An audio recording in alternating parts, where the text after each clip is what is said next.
Innal hamdalillah nahmaduhu wa nasta'inuhu wa nastaghfiruh wa na'udzu billahi min shururi anfusina wa min sayyiati a'malina. May yahdihillahu fala mudilla lahu wa may yudlil fala hadiya lahu. Asyhadu an la ilaha illallah wahdahu la syarika lah wa asyhadu anna Muhammadan abduhu wa rasuluh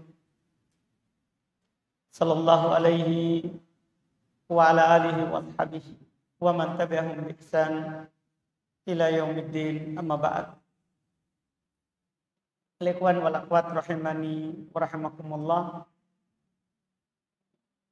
Alhamdulillah, kita melanjutkan lagi kajian kitab Bulughul Maram karya Al-Imam Al-Hafidh Ibn Hajar rahimahullahu ta'ala. Kita masih melanjutkan fikih hadits seputar sholat jamaah dan imam. Kita sudah baca beberapa hadits yang disampaikan oleh penulis rahimahullah. Pada hari ini kita lanjut lagi dengan hadits yang berikutnya. Kita akan baca hadits 392. Kata beliau rahimahullahu taala, wa an Abi Sa'id Al-Khudri radhiyallahu ta'ala anhu qala anna Rasulullah sallallahu alaihi wa alihi wasallam ra'a fi ashabihi ta'akhuran fa qala taqaddamu fa'tammu bi wal ya'tamma bikum man ba'dakum, rawahu Muslim. Kata beliau dari Abu Sa'id Al-Khudri radhiyallahu ta'ala anhu, beliau berkata bahwasanya Rasulullah sallallahu alaihi wasallam melihat di tengah sahabatnya agak mundur sopnya dari Nabi sallallahu alaihi wasallam. Maka katakan Nabi, taqaddamu, maju. Iya. Fa'tammu bi, dan ikutilah saya. Wal ya'tamma bikum man ba'dakum, dan saf setelahnya mengikuti kalian. Ini hadis tentunya dalam sholat berjamaah ada beberapa hal yang ingin beliau sampaikan. Yang pertama, kita harus menyempurnakan shaf di depan. Yang shaf di depan ini itu dekat juga dengan imam. Karena Nabi ketika melihat para sahabat agak mundur, beliau bilang taqaddamu, maju. Iya. Ini yang Nabi SAW katakan. Kemudian hal yang kedua yang ingin disampaikan di sini, bahwa orang yang shaf pertama itu ikuti gerakannya imam. Karena kata Nabi, kalian ikuti saya. Adapun shaf kedua, ketiga, berikutnya itu ikut shaf di depannya. Karena Nabi bilang, yang setelah kamu ikuti kalian. Iya, karena dulu kadang di belakang tidak dengar suara. Kan tidak ada seperti ini pengeras suara. Atau kadang dengar suara tapi tidak lihat imam. Kita kan sudah katakan di pertemuan yang lalu terkait dengan mengikuti imam. Kita sudah baca hadis bahwa makmum itu kan tidak boleh turun sujud, turun ruku kecuali setelah imam turun. Nah, ini yang bisa melihat ini adalah ini yang di belakangnya imam. Kemudian yang di belakangnya lagi kalau tidak melihat, atau yang di samping sana tidak melihat, maka mereka ikut dengan yang di belakangnya imam. Mereka ikut dengan yang di belakangnya imam. Ini ketentuannya dalam sholat berjamaah. Iya, ketentuannya dalam sholat berjamaah. Dan dengan ini pula boleh makmum itu menyampaikan kepada yang lain setelahnya kalau dia tidak tahu apakah pakai gerakan atau pakai ucapan. Tablighi shaut, menyampaikan suaranya imam. Imam bilang Allahu Akbar, boleh di belakang bilang Allahu Akbar. Yang keras suaranya. Ini namanya menyampaikan suaranya imam. Ini boleh kalau dibutuhkan. Kalau tidak dibutuhkan, tidak boleh. Kalau tidak dibutuhkan, tidak boleh. Karena menyampaikan suara ini sesuai dengan kebutuhan. Sesuai dengan kebutuhan. Jika dibutuhkan, boleh. Jika tidak, maka tidak. Tidak ada sunnah khusus. Anjuran khusus. Untuk melakukan. Iya. Ini yang belum sampaikan di hadis ini. Kemudian hadis berikutnya. Kata beliau an Zaid bin Thabit. Qala ihtajara Rasulullah sallallahu alaihi wasallam hujratan bi khosafah. Bi khosafah.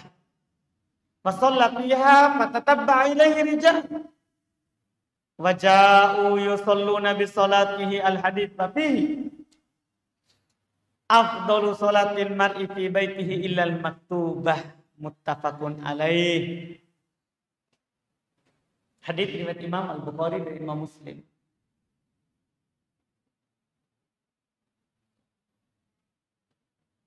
Kata beliau dari Zaid bin Thabit radhiyallahu ta'ala anhu, beliau berkata ihtajara an-Nabi sallallahu alaihi wasallam hujratan. Nabi sallallahu alaihi wasallam membuat kamar kecil khusus beliau untuk sholat. Bi khosafah, dengan tikar. Jadi beliau buat itu dengan tikar yang dari pelepah kurma. Iya. Beliau buat dinding, tirai. Untuk kamar tempat beliau ibadah. Fatatabba'i fasalla fiha, maka Nabi sholat pada kamar itu. Fatatabba ilahi rijal, ini masalahnya yang ingin beliau sampaikan kepada kita. Maka orang-orang pun ikut di belakangnya. Ini kan Nabi sholat di kamarnya. Yang belum buat tadi, tapi kan kelihatan karena yang dari tiga. Waja'u yusalluna bi sholati. Mereka datang sholat dengan sholatnya Nabi. Maksudnya sebagai makmum. Dengan Nabi yang di kamar tadi itu. Al-hadis dan Nabi juga di dalam hadis ini mengatakan sholatnya seorang paling utama adalah di rumah. Kecuali sholat wajib.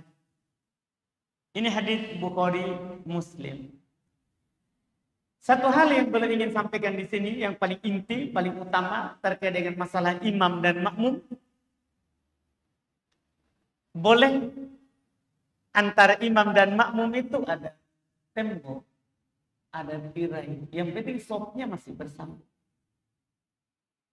Iya. Ini dibolehkan. Bahkan sebagian para ulama rahimahumullah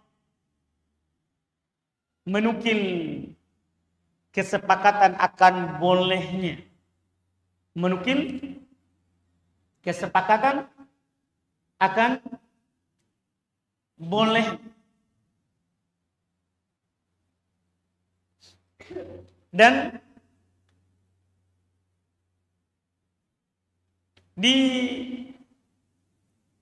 dipersyaratkan tentunya seperti yang dikatakan oleh Al-Imam An-Nawawi rahimahullahu ta'ala,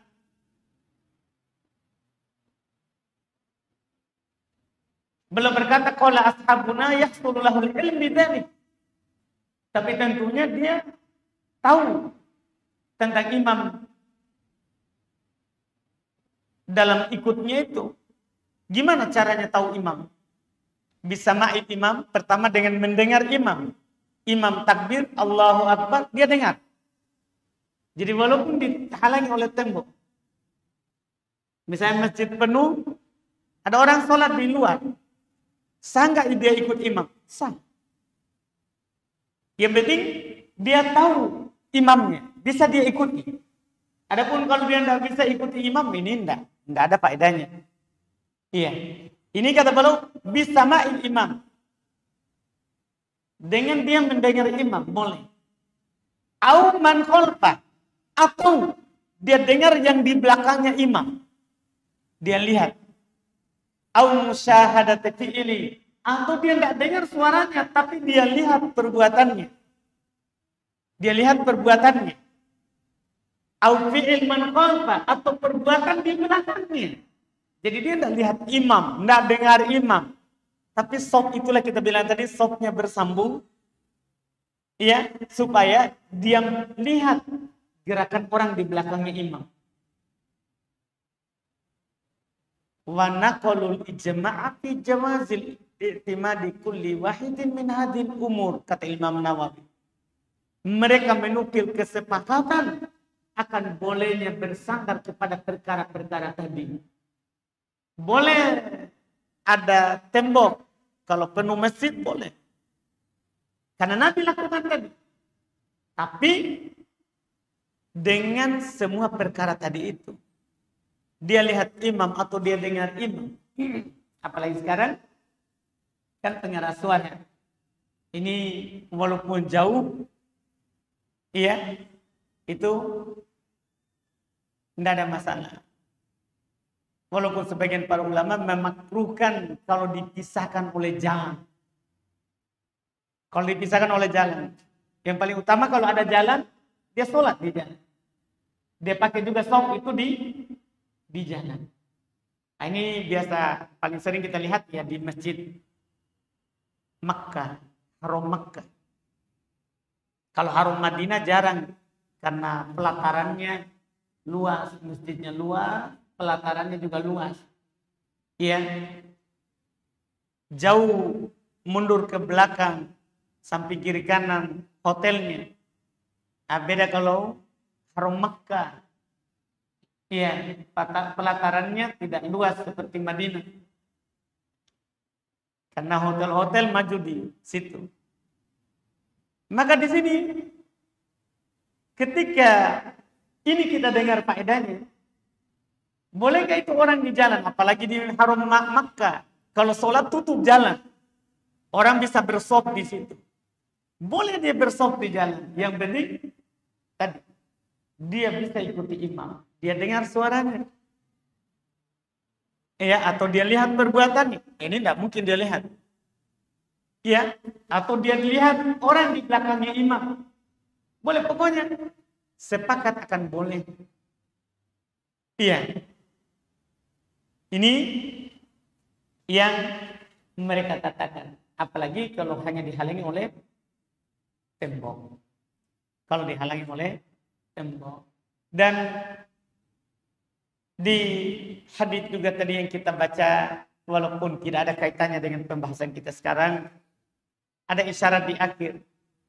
Seorang sholat sunnah di rumah itu lebih utama daripada sholat sunnah di masjid. Iya, karena Nabi katakan, afdalu sholatil mar'i fi baiti illal maktubah. Paling utama adalah sholatnya seorang di rumahnya, kecuali sholat wajib. Kita sudah lewat pembahasan. Bahkan wajib bagi laki-laki untuk ke masjid jika dia mendengar azan. Tapi untuk sholat sunnah, itu paling utama di rumah. Nabi SAW kebanyakan melakukan sholat sunnah di rumah. Di rumah. Ini tentunya kalau kita tidak khawatir akan luput dari imam. Misalnya pas azan, kita wudhu, kita sholat sunnah 2 rakaat, kita pergi ke masjid. Masjidnya belum qomat.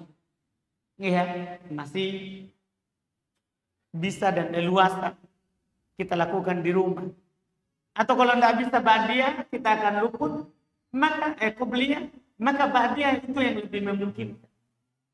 Yang ba'diyah ini juga kalau kita tidak takut sibuk, karena kadang kita sudah tidak di masjid, pulang ke rumah, ya ada istri, ada anak, mau dilayani. Dia, ini butuh diperhatikan lagi. Jangan sampai kita pulang ke rumah kita tidak lakukan. Maka lakukan di masjid. Lakukan di masjid. Karena kalau kita mau melakukan yang lebih utama, tapi kita malah akan meninggalkannya, tidak apa-apa kita lakukan yang utama di masjid. Daripada tidak dilakukan. Daripada tidak dilakukan.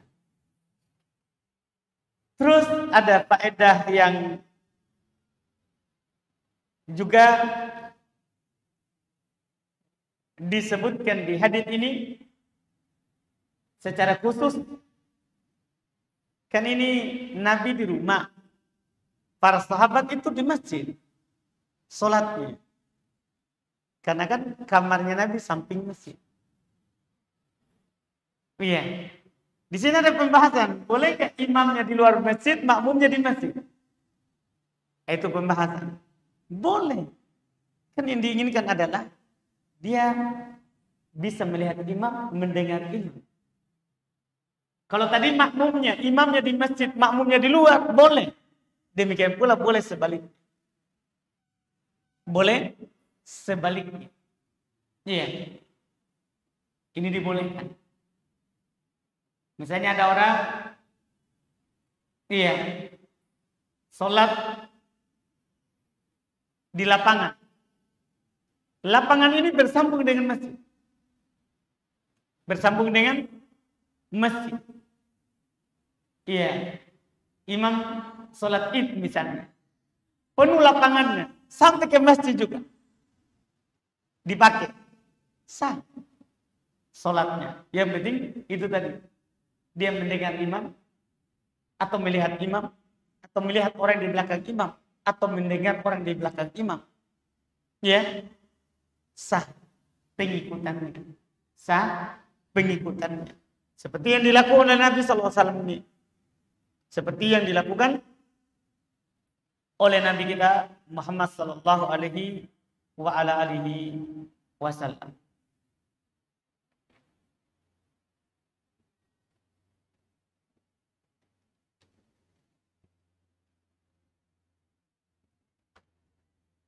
Kemudian kita baca lagi hadis berikutnya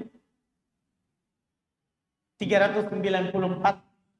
Kata beliau an Jabir radhiyallahu ta'ala anhu qala shalla Mu'adun bi ashabihi al-isya'a fatawwala alaihi faqala an-nabiy sallallahu alaihi wasallam aturidu an takuna ya Mu'ad fattanan idza amamta an-nasa faqra bisyamsi wad-duhaha sabbih isma rabbikal a'la waqra bismi rabbika wal laili idza yaghsha muttafaqun alaihi wal lafdhu li Muslim. Kata beliau dari Jabir radhiyallahu taala anhu, beliau berkata, Mu'ad salat mengimami teman-temannya salat Isya, maka beliau pun panjang bacaannya. Faqala Nabi sallallahu alaihi wasallam, maka Nabi SAW berkata kepadanya, apakah kamu ingin menjadi wahai Mu'ad fattanan, menjadi sebab terjadinya fitnah? Jika kamu mengimami manusia, faqra, maka bacalah wasyamsi wadduhaha, sabbih isma rabbikal a'la, iqra bismi rabbik, wal laili idza yaghsha, muttafaqun alaihi, lafaz milik Muslim. Ini hadis ada kisahnya. Belum hanya membawakan potongannya yang ingin beliau sampaikan kepada kita terkait dengan sholat berjamaah, yaitu bolehnya antara imam dan makmum beda niat.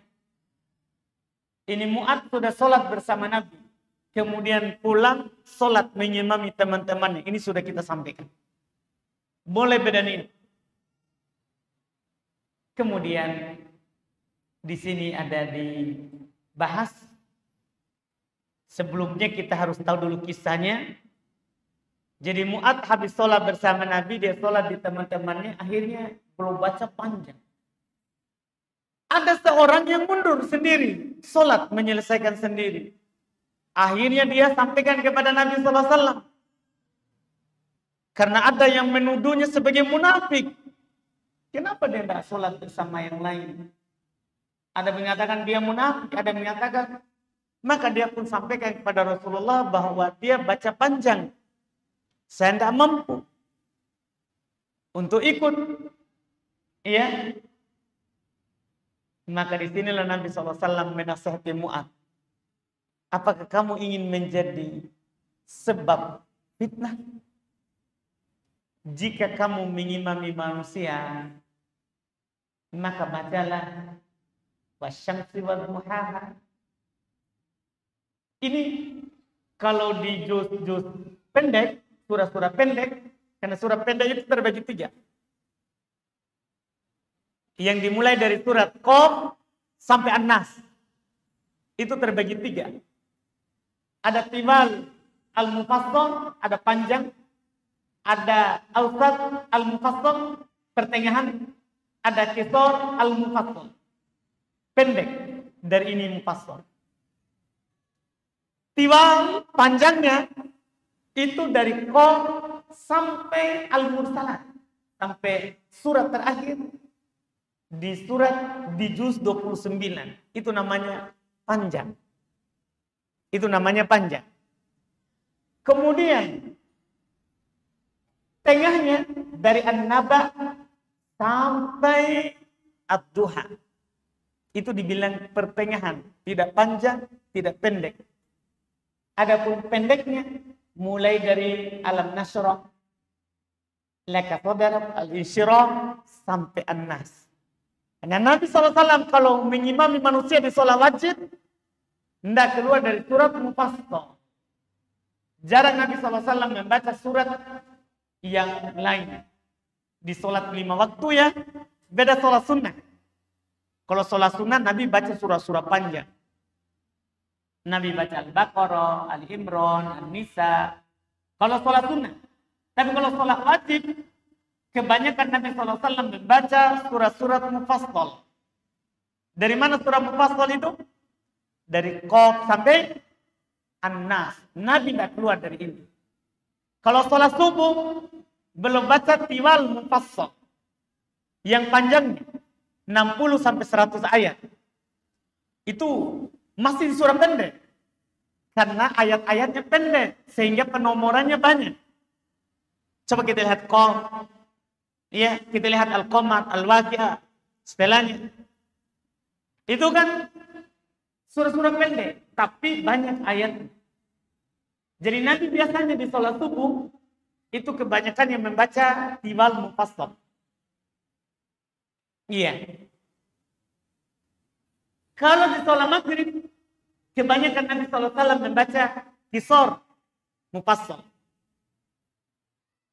Kalau di sholat Zuhur, Asar, Isya, Nabi rata-rata membaca Awsat al-Mufassal, yang pertengahan. Jadi Nabi kalau sholat subuh, antara bacaan dulu dari Qaf sampai Al-Mursalat. Itu kisarannya. Itu kisaran. Kalau belum sholat maghrib, itu kisarannya Al-Insyirah, Alam Nashrah, Laka Sadrak, sampai An-Nas. Tidak juga selalu Al-Kafirun rakaat pertama, Al-Ikhlas rakaat kedua. Tidak. Ya seperti kebanyakan orang. Sampai sudah dihafal.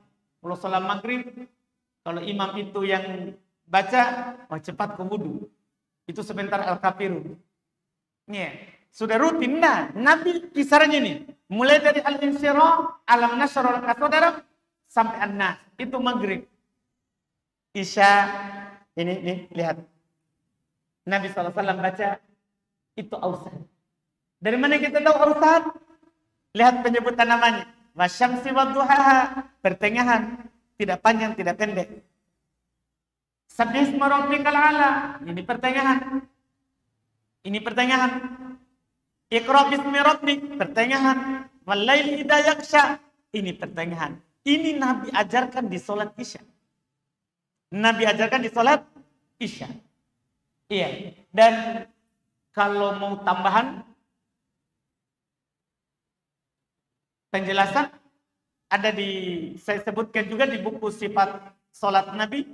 Semua bacaan Nabi di sholat 5 waktu. Maghrib, Isya, subuh, iya, zuhur, asar. Itu ada bacaan-bacaan Nabi. Dari penelitian itu, dari bacaan Nabi ini, dari riwayat-riwayat ini, kita bisa tahu. Biasanya Nabi subuh bacanya surah-surah apa? Dari 3 kelompok tadi itu.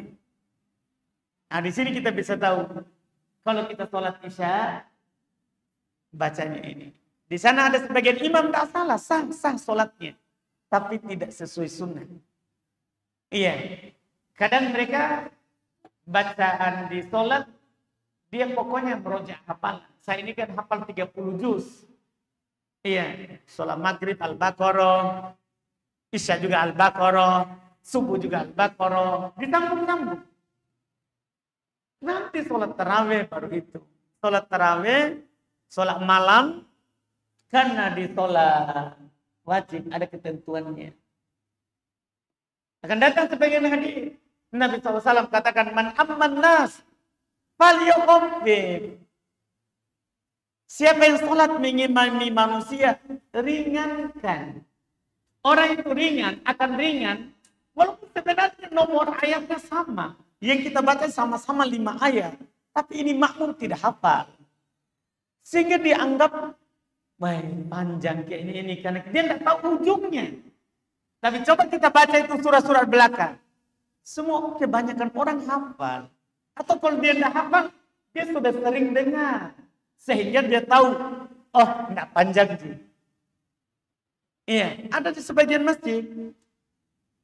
Dan sering saya dapati, kebetulan biasa saya berjemaah di situ. Ini imam, ya begitu dipanggil oleh ikhwah begitu. Imam rutin di situ, bacanya selalu panjang. Iya, saya juga sudah hadiahkan buku tapi tidak ada perubahan. Iya, sudah saya hadiahkan buku sholat, tapi alhamdulillah belum ada perubahan. Jadi mungkin gini, ada seorang makmum. Selalu dia duduk-duduk dulu. Dia berdiri main. Sembarang dia lakukan. Luruskan karpet. Sembarang dia lakukan. Nanti dia tunggu sudah dekat ruku. Baru dia masuk sholat. Selalu sampai sekarang ini. Karena dia tahu ini imamnya tidak pernah membaca surat Mufassal. Tidak pernah. Selama saya bermakmum di situ tidak pernah. Walaupun saya jarang maghrib Isya di tempat itu, tapi kadang maghrib Isya juga. Cuman ternyata kebanyakannya memang itu bermaghrib, dia sambung bacaannya. Jadi dia sambung terus bacaannya. Ini orang-orang tua begitu. Sekarang sudah mulai 2 orang saya lihat yang begitu. Iya, berdiri dulu tunggu nanti mau ruku. Baru dia masuk. Ini karena dia bacaannya surat, sebenarnya dia sama. Dia bacanya kadang 4 ayat, 3 ayat. Tapi orang tidak tahu ini kapan ini ruku. Kadang sudah ada yang batuk. Tidak mau batuk. Tapi karena ini, kenapa? Begitu. Sebagai imam, iya, seperti itu. Lihat ini kata Nabi SAW. Karena imam ini diatur. Bukan sembarang kita. Imam, hafal Quran, langsung imam begitu. Ada fikihnya. Lihat ini sahabat ini, Mu'adz. Kalau mau dibilang juga sahabat, Masya Allah. Tentunya yang makmum di belakang kuat berdiri. Tapi kan Nabi SAW mengatur itu supaya imam tidak semaunya. Nabi keras, bahkan belum naik mimbar. Disebutkan dalam sebagian riwayat, marah dengan kejadian itu. Marah dengan kejadian itu. Siapa yang imami manusia, ringankan. Ringankan. Ini yang disebutkan. Dan akan datang nanti insya Allah hadits ini belum sebutkan 2 kali.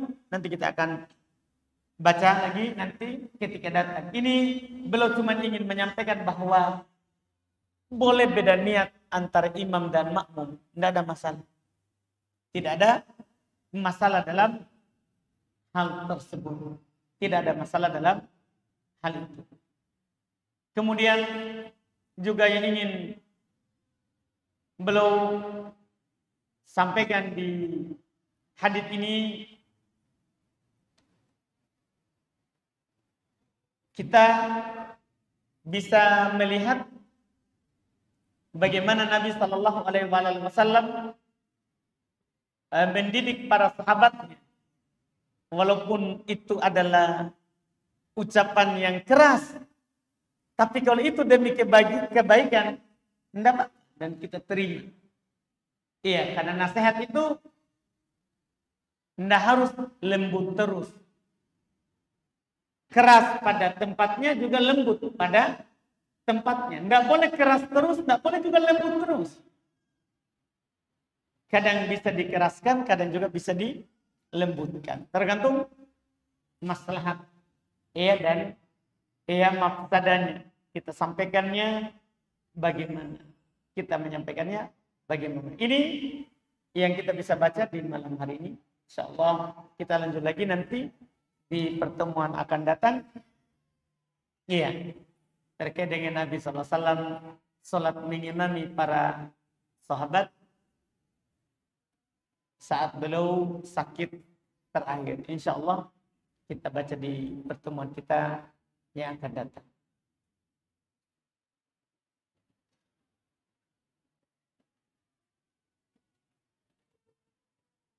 Kita lihat sini ada pertanyaan.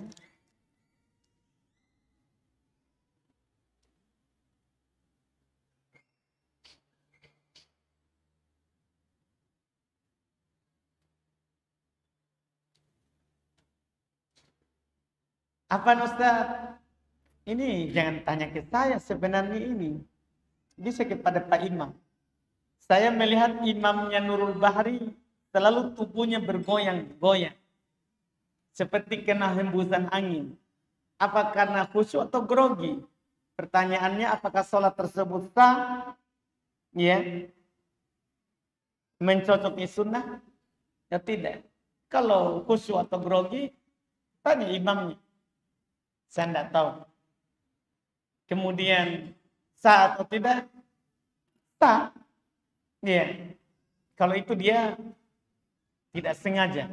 Kalau dia tidak sengaja. Tapi kalau sengaja goyang terus begitu, tanpa ada kebutuhan, kalau dalam mazhab Imam Syafi'i, orang-orang Syafi'iyah batal. Kalau dia sengaja tanpa dibutuhkan. Tapi kan kadang orang imam itu bergerak tanpa dia sengaja. Tentunya itu yang kita sangkakan kepada Pak Imam. Walaupun kalau seorang yang menjadi imam, itu tidak membuat tashwish. Tidak membuat orang di belakang terganggu khusyuknya. Itu setiap imam seperti itu. Makanya ketika Rasulullah menyuruh Abu Bakar untuk menjadi imam, Aisyah bilang, dia suka menangis kalau membaca Al-Quran. Dia suka menangis kalau membaca Al-Quran. Ini jangan sampai nanti dia baca di belakang. Maka itu diperhatikan. Walaupun waktu itu Nabi tetap katakan, suruh Abu Bakar yang imami manusia. Karena orang kalau menangis bukan karena buatan, tapi memang menangis karena membaca ayat-ayat Allah. Itu tidak ada masalah. Tidak membatalkan sholat.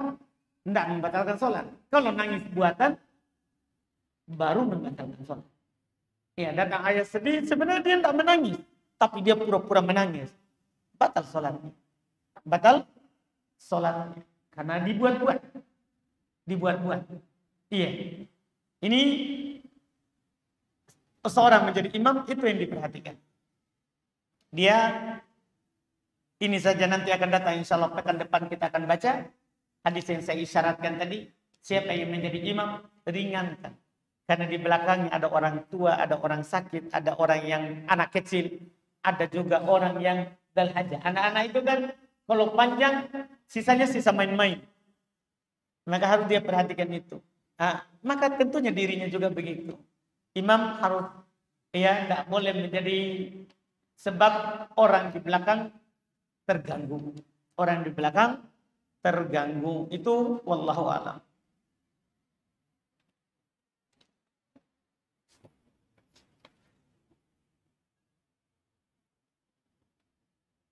Izin bertanya Ustadz, adakah sunnah-sunnah untuk seorang suami atau doa-doa khusus agar istri dimudahkan saat persalinan? Saat persalinan. Ada doa yang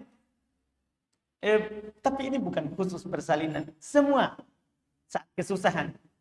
Allahumma la sahala illa ma ja'altahu sahala wa anta taj'alul huzna idza syi'ta sahala. Itu boleh nih berdoa, tapi ini bukan khusus persalinan. Boleh kita doa kapan saja kalau kita lagi kesusahan. Ya Allah, tidak ada kemudahan kecuali apa yang kau jadikan itu mudah. Dan engkau yang menjadikan kesusahan itu menjadi mudah jika engkau kehendak. Itu diantara doanya. Dan kalaupun dia tidak ada yang waris khusus, boleh dia meminta kemudahan dari Allah. Boleh dia berdoa, doa masalah namanya. Doa dengan doa masalah, meminta kebutuhan. Meminta kebutuhannya kepada Allah. Dia boleh berdoa. Seperti Syekhul Islam Taimiyah rahimahullah ta'ala, belum sering dinukil kalau belum susah menjawab atau mendapatkan sebuah pertanyaan yang susah belum jawab, beliau selalu berdoa, ya mufahimah Sulaiman, fahimni, wa mu'allimah Ibrahim, alimni. Ya Allah, yang memahamkan Sulaiman, pahamkan saya. Ini tidak ada waris dari Nabi, tapi kan doa masalah, boleh kita berdoa. Wahai yang memahamkan Sulaiman, pahamkan saya. Wahai mengajarkan Ibrahim, ajarkan saya.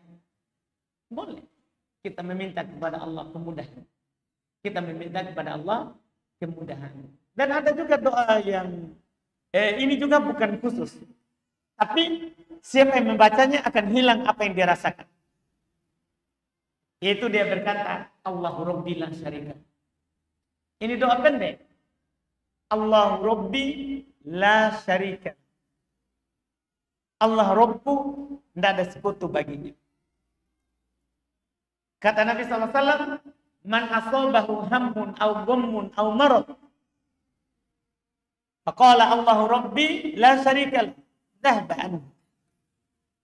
Siapa yang ditimpa oleh kesedihan, kegundagulanaan, atau sakit, kemudian dia berkata, Allahu Rabbi la syarika, akan hilang darinya semua itu.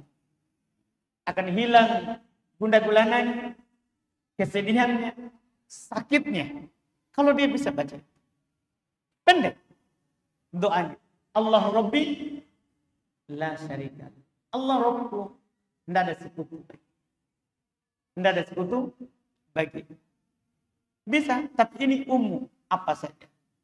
Ya, itu wallahu a'lam.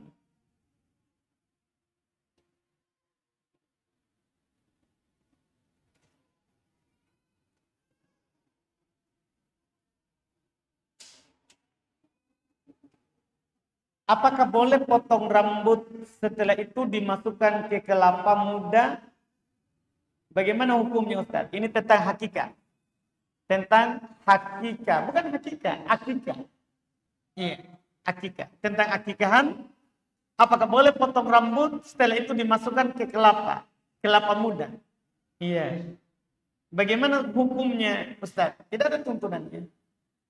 Dulu orang jahiliyah sebelum Islam, kalau potong kambing untuk akikahan, dia sentuhkan darah yang dia potong di anak. Banyak ritual-ritualnya. Setelah itu dihapus oleh Islam. Cukup. Siapa yang kelahiran anak, potongkan hari ke-7 tanpa ada ritual untuk anak. dengan darahnya. Potong hari ketujuh, diberi nama, dipotong rambutnya, kemudian ditimbang, disedekahkan senilai perak. Disedekahkan senilai perak. Iya, tidak perlu ada ritual-ritual khususnya.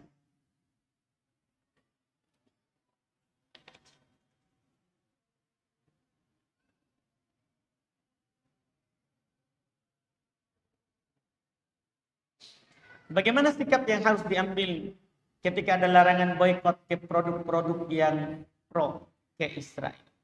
Iya. Kalau pemerintah yang boykot, alhamdulillah kita taat pada pemerintah. Kita taat kepada pemerintah. Iya. Adapun orang per orang itu tidak bisa dikatakan tidak ada manfaat.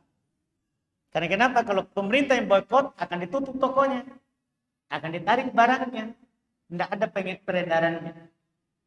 Kalau pemerintah, kalau orang per orang, kelompok, golongan, itu maslahatnya tentunya tidak.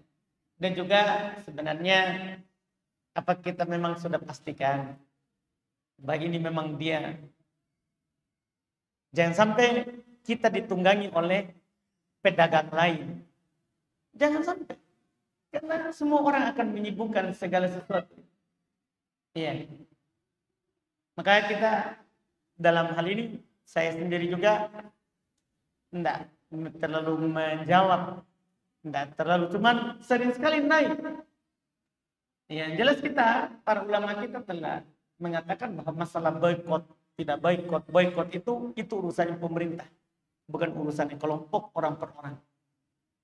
Iya, kalau pemerintah kita boykot, kita taat pemerintah. Kita taat pemerintah. Itu dalam hal ini. Kita sebagai ahli sunnah berjalan di belakang pemerintah selama bukan maksiat. Selama bukan maksiat. Kita tidak boleh berfatwa menentang pemerintah. Ahli sunnah begitu. Tidak boleh kita bicara di mimbar, tidak boleh kita bicara di meja.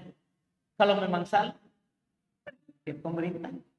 Nasihati pribadi. Kalau itu masalah salah. Iya. Kita selalu ikut pemerintah dan tidak berfatwa menentang pemerintah. Tidak berfatwa menentang pemerintah.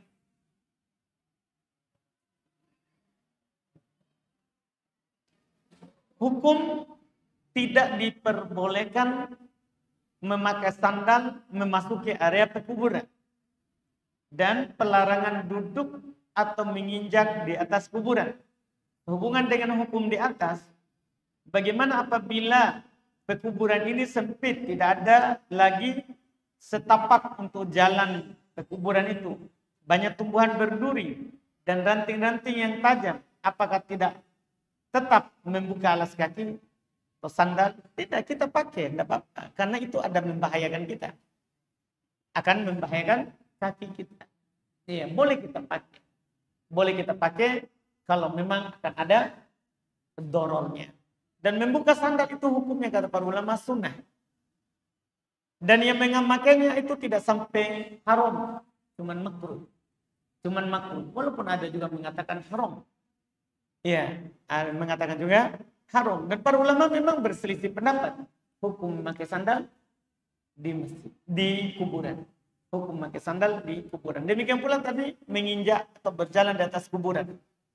Kalau memang kita butuh ke sana dan tidak ada jalan lain kecuali harus di situ untuk mengantar jenazah sampai ke kuburan yang digali untuknya, itu dibolehkan karena hajat, karena kebutuhan.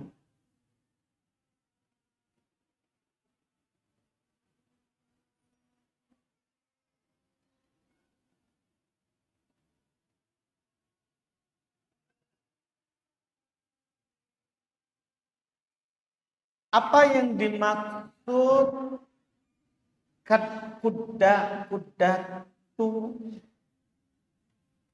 sitang? Apa ini? Apa itu? Apa ini dibilang? Siapa yang punya pertanyaan? Apa yang dimaksud apa ini? Kuda tu satang, apa ini? Siapa punya ini? Ya.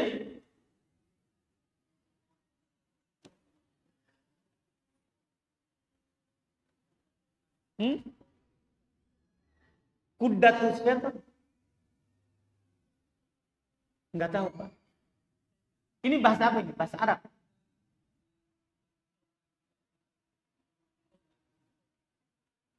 Oh, duduk mungkin, Pak.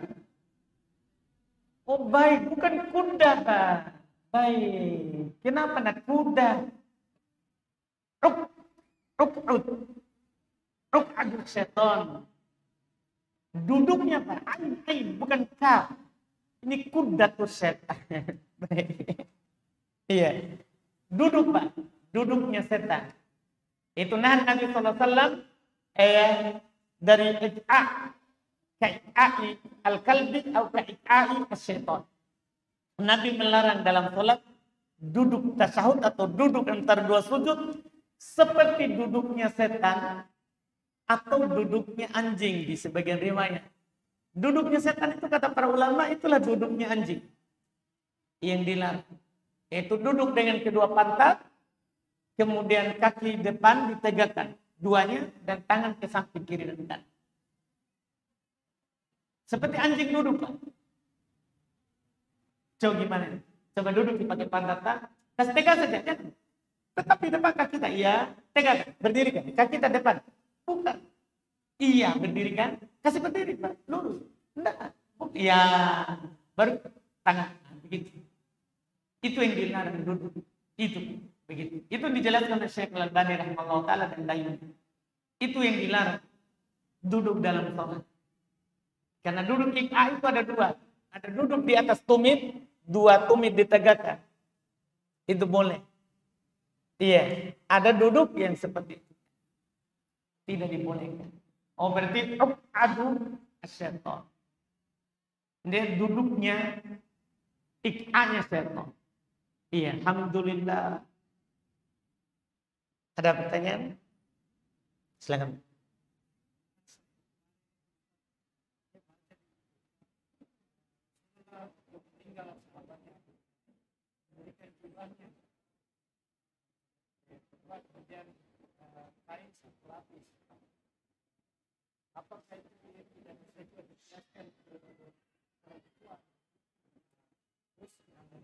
Baik. Saya paham yang kita bilang. Nah, kita gini, Mbak. Itu jubah sudah menggantikan kain. Makanya tinggal di kain, kainnya kurang jadinya. Perempuan juga kalau sudah ada jilbab, ada baju, ada sarung, berarti sisa sudah habis. Begitu gitu. Iya, enggak ada contoh. Umumnya sama, laki-laki perempuan sama-sama 3.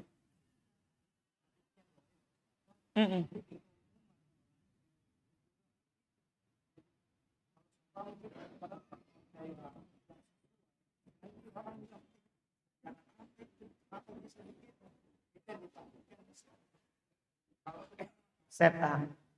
Kalau begitu kita model tak beragama, tidak ada yang bisa kita lakukan apa-apa. Mau pakai jubah, mau pakai baju, jangan. Orang nanti bilang apa, aliran apa itu. Istri tak mau pakai jilbab, cadar. Jangan kau pakai. Aliran apa itu? Nanti begitu terus ngomong tak.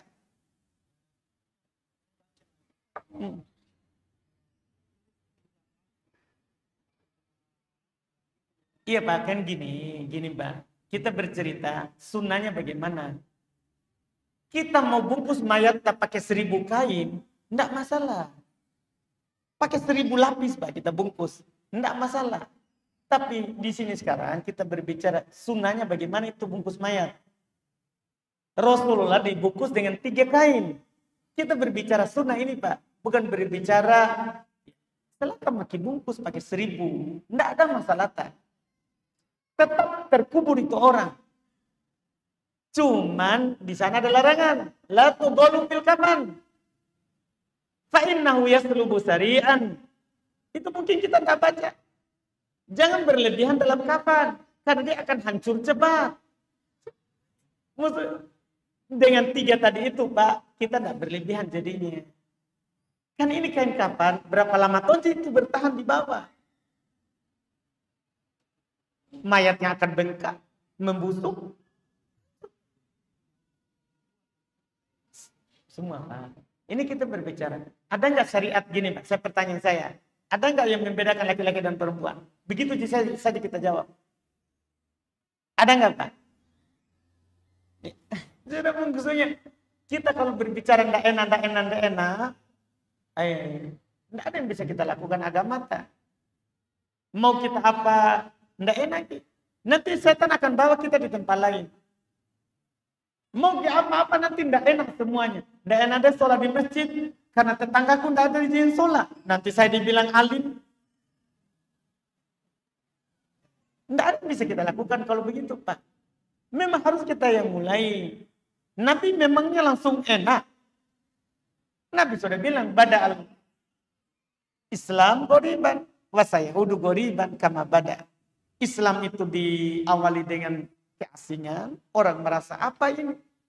Di beberapa masa yang lalu, awal dakwah masuk di negeri kita ini, orang asing kalau cingkrang, orang asing itu kalau kita pakai jenggot, orang asing itu lihat akhwat pakai jilbab, apalagi hitam-hitam, enggak ada kain lain yang kamu punya.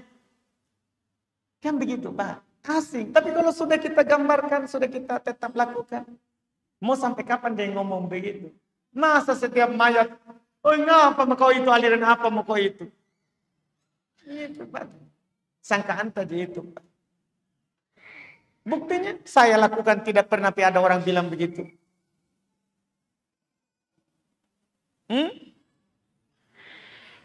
Saya paham, Pak. Orang tidak ada juga begitu. Apakah memang gini saja? Memangnya kebiasaan masyarakat perempuan pakai lengkap sih kalau di kapan, di mana? Barusan kita juga ngomong begitu. Anggaplah itu kebiasaan. Kenapa kita tidak berani sedikit melakukan itu sunnah?